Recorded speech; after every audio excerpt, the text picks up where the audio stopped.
Coba dibawani sik dandang gula saka Mbak Dian yo Yan.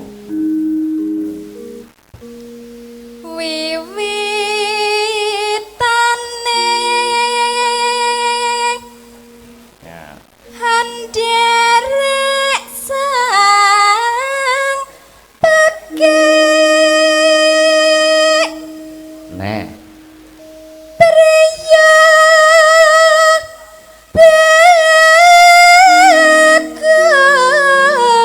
bagus kang olah budaya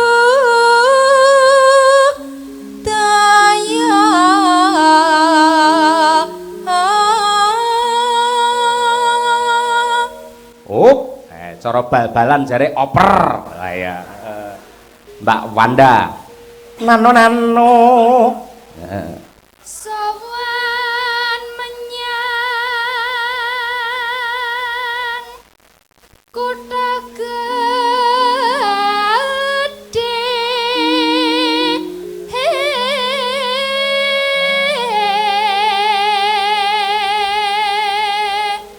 Bagus. Neh. Bandara terus kayun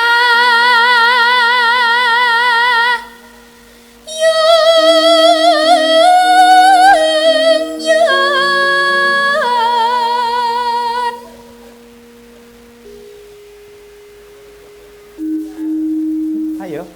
Nano. selendang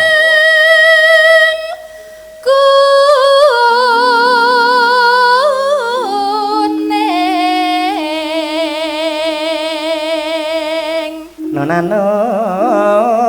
kang saking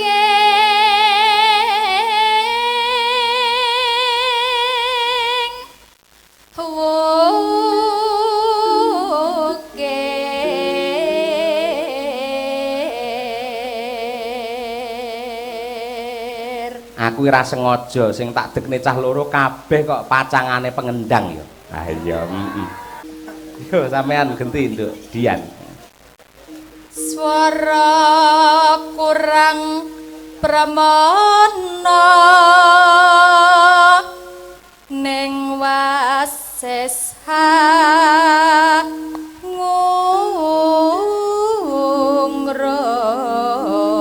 ngungrum.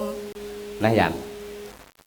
Angungrum marang bendara. Waduh sendal pancing. Nggen ku enek bendara, duren to. Ha iya. Arep nyendal pancing keduren ae.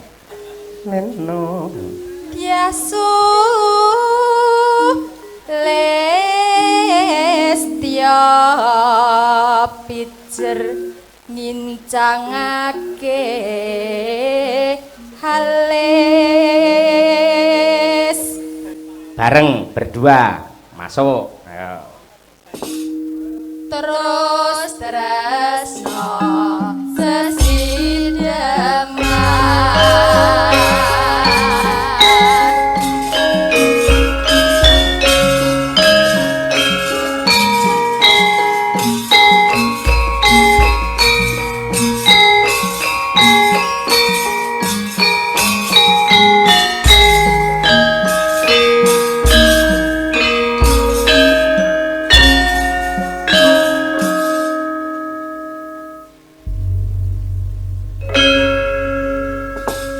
Angkatan Mbak Wanda. Ya.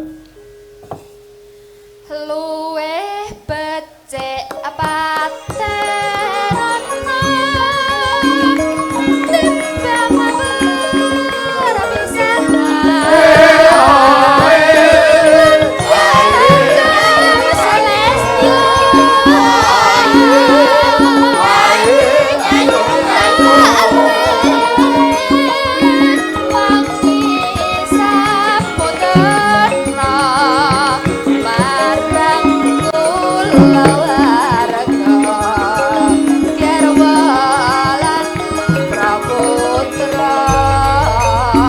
Mbak Dian. Liwat saking alis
Sembah nuwun.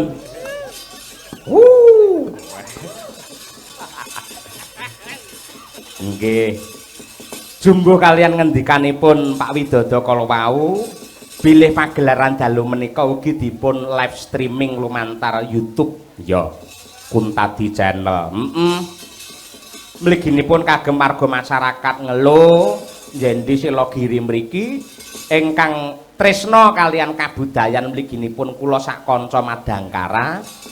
Monggo dipun bikak HP-nipun mangke nulis Kuntadi channel dipun subscribe mangke saben-saben kula ngawontenaken pagelaran secara langsung saged monitor lumantar YouTube kala wau. Wah iya, gratis, gratis. Mudah untuk Anda namun sangat bermanfaat untuk kami. Wah iya. Mbah nuwun. Lah iki sing kepareng monitor lumantar YouTube iki saka Pak Ari tukang iki sawan. Oh iya, iki sing ndek ben bangun studio Madangkara kae. Pak nderek kentun salam kagem rencang-rencang Silogiri. Bolo mancing pelataran waduk Gajah Mungkur. Wah iya. Menika saking grup Bolo Mancing Wonogiri merapat. Wah nggih, sembah nuwun nggih. Ugi saking menika Pak BG Celep Ndagen menika tangga desa kula. Live streaming teng pos nonton bareng niki Pak Dalang. Wah nggih matur nuwun Pak BG. Nggih. Ugi saking Pak Lurah Manjung Magetan. Pak Cahyo nuwun sewu nyuwun lagu. Wah nggih kula aturaken mangke mbah nuwun. Ya, Ugi ingkang kala wingi nembe kemawon nimbali kula sak kanca. Nggih. Nenggih Bapak Pratikta saking Lamongan. Kula nderek ningali pentas jenengan dalu menika Mas Dalang wonten YouTube. Sugeng makarya mugi tansah pinaringan sukses. Amin ya rabbal alamin. Nggih sembah nuwun. Ya, isih ana pamundhut podang kuning. Diaturake, Nduk. Mumpung iki ana ratune podang kuning. Ya. Mbak Umi Hafifah saka Ponorogo. Yen ning YouTube wis terkenal wis duwe fan berat, yen ning Silogiri tak kira lagi iki to wis tanggaparene, Om.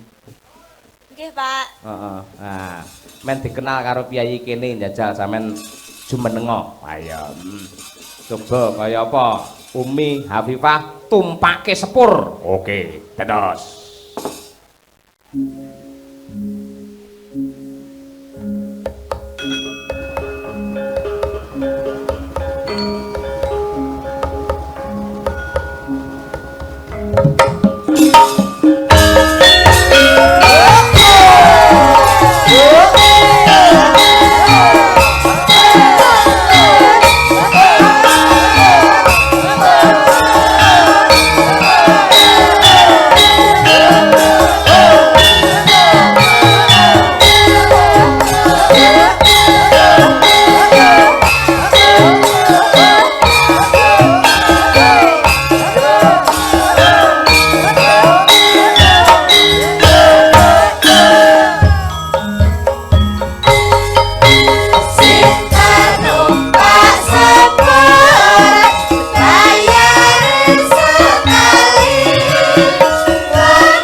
Hafifah.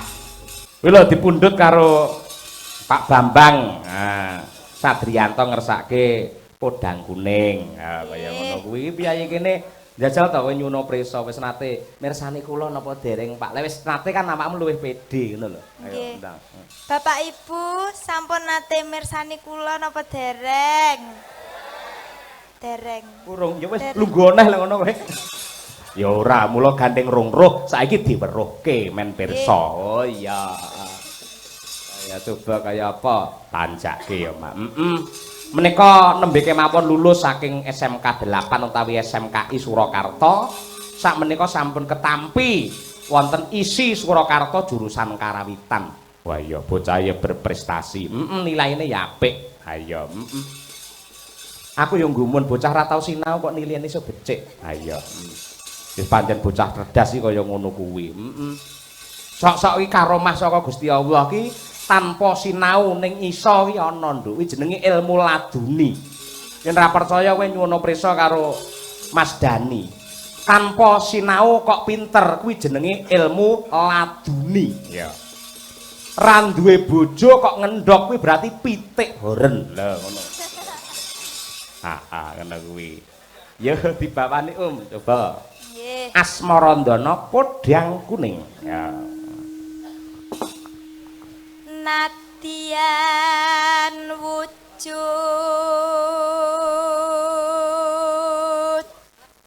temong peksi. Peksi apa, Nduk? Manuk, Pak. Apale bocah ram.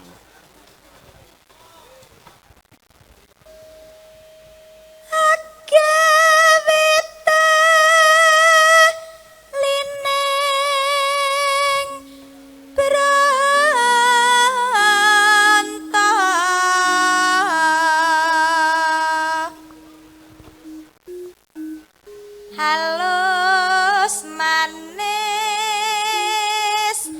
nang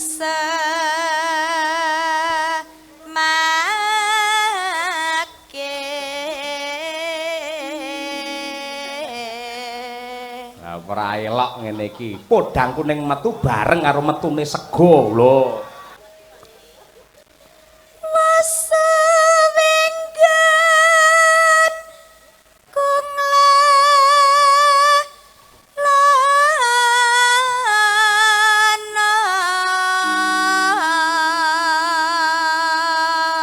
Nonano, sik tak mung gene jembar ya karo mlaku rono. Sing mirsani ning kono kae lho. Bapake sing nyuting ben rada cedhak. Lah kae lho. Nah. Golek isi podang jenar.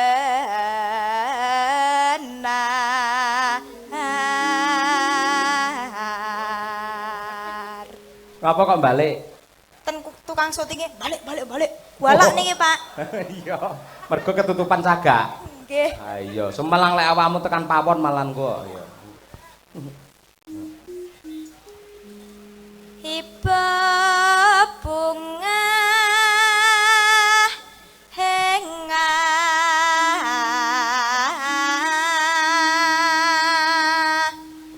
tiku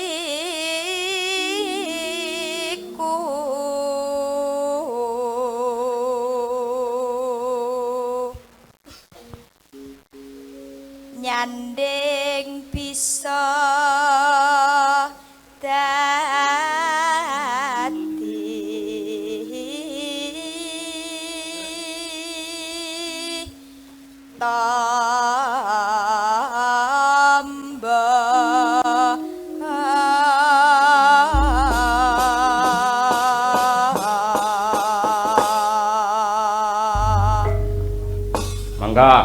ngaturake pamundhute Pak Bambang. Podang Kuning ini adalah doa untuk dusun Ngeluh. Ya. Podang ini tegese burung yang bisa terbang, kuning adalah emas. Dengan doa semoga dusun Ngeluh bisa terbang tinggi menuju zaman keemasan. Ya.